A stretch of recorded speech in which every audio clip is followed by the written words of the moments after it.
Hello, hi guys, welcome back to my channel. This is your girl Dudan Nature Lover. Another week, another video, and you're most welcome. Thank you so much for being a part of this After That Is Show family.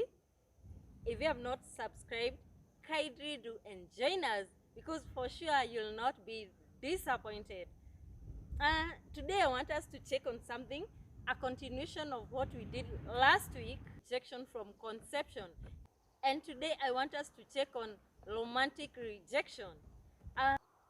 This rejection can be a turn down for a date, dumped by a loved one, or hurt by a spouse.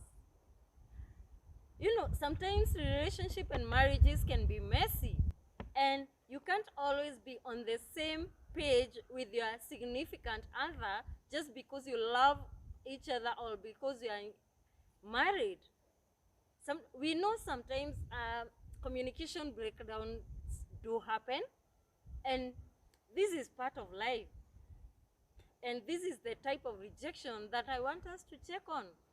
And I think it's the most painful rejection, and I tend to believe each one of us in our lifetime have gone through this, maybe in a major way, or maybe it was not that deep, but each one of us, I think all of us have gone through this. We know how painful it is. We know how difficult it can be to accept the fact that someone who has been part of your life no longer wants to be part of you. It's not easy to digest this, but too bad. The fact is that nothing we can do about it. If the other person have decided to move out, the other person have decided to quit, you can never force things. No matter how much you want things to be the way they used to be, there is nothing much you can do about it, because this is not about you, but it's about the other person. Most of the times we blame ourselves, the one who is suffering from rejection. You see, like it's like you start questioning your self-worth. You start asking yourself whether you are good enough, whether you are beautiful enough, whether you are wise enough. This is about the other person. So it's not about you, although it's hard for us to believe that. The best thing that you can do when this happens is to gather your courage, accept, which is not easy, that this has happened, this has ended, nothing you can do about it, and you start a journey of healing. We know healing have stages, and it is very important to go through all the stages of healing so that you can heal completely. If you feel like you can't be able to do this on your own, it is advisable to see a counselor or a psychologist. You walk the journey together, and this will make it easier for you. The other thing is that when you're going through this, the people who surround you matters a lot. This is your family, your close friends, maybe where you work.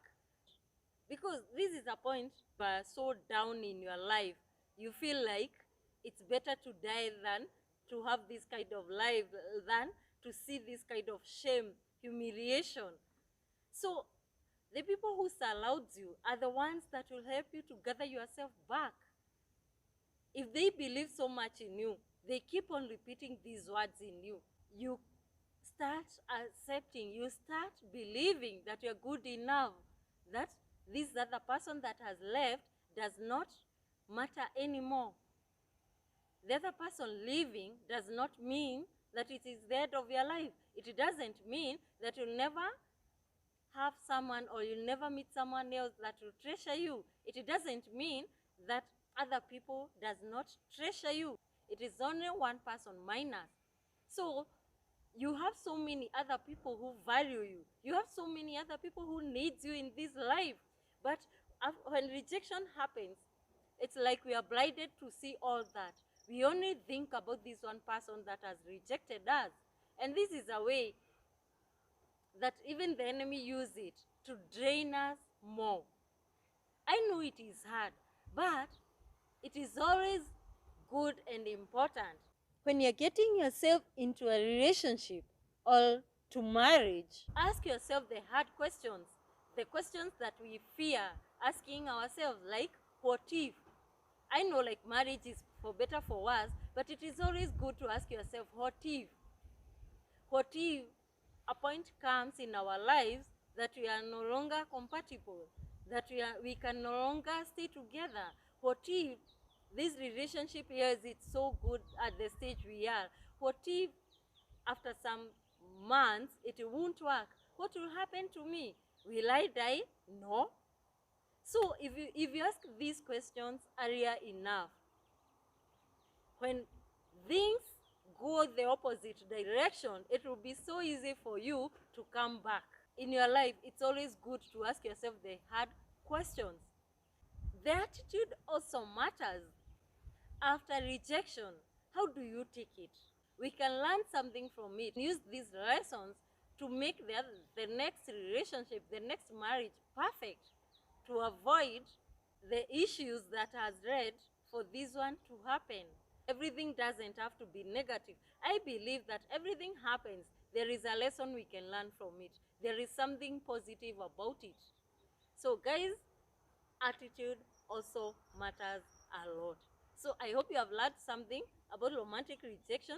This is something most of us, we know, we have gone through, we know how it feels, so we understand better. So guys, until next time, may God bless you. Bye bye.